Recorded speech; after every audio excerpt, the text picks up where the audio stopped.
I've been wanting to make a video about what I call color exploration journaling for quite a while now, and I've mentioned this a few times in some of my other videos. Basically, this type of journaling is taking a page or two in your art journal or junk journal to explore a particular color.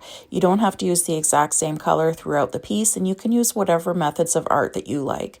I tend to do a lot of collage in my book. It feels like a really low pressure way for me to make a nice creative piece fairly quickly, and I just think this is a really fun way of art journaling because it takes some of the pressure off and thinking about how things are going to work together on the page.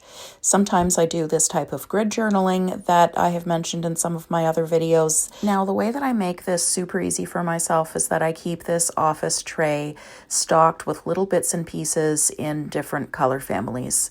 You'll notice that I have a larger section that is all in greens because I really like working in greens. And then I try to keep two sections that have colors that I work in all the time, and then two colors that I don't tend to work with very often. So this time around, I've got pink and turquoise because I use those often, and then I've got yellow and red that I don't use very often. This is just a way to challenge myself creatively. I like to keep a variety of bits and pieces in my tray. I also paint watercolors, and sometimes I don't like the final piece, so I will get my paper punches out and punch shapes out of the painting. That's what that piece is. That's where that came from. I have this stamp that looks like a little ticket. I made a bunch of those, including a yellow one, so that's really cute. I've got some stickers in here.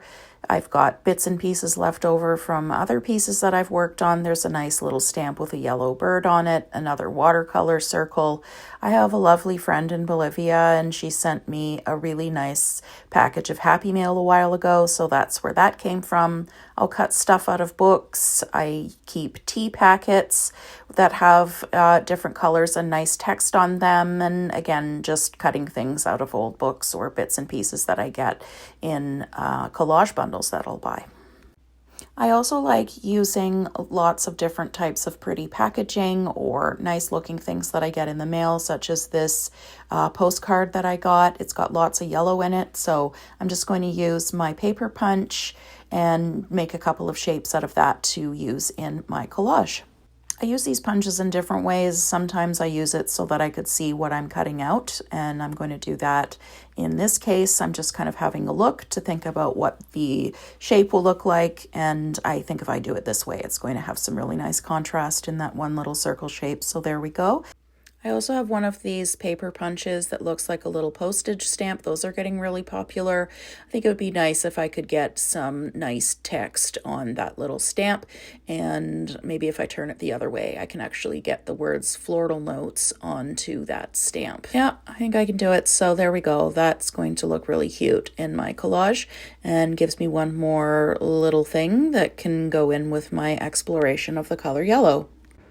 So now that you've seen one of the ways that I set myself up for success for my 5-minute journaling pages, why don't you join me in part 2 of this video where I will work on a lovely color exploration page for the color yellow. As always, thanks so much for being here, and I hope you felt inspired to journal your world.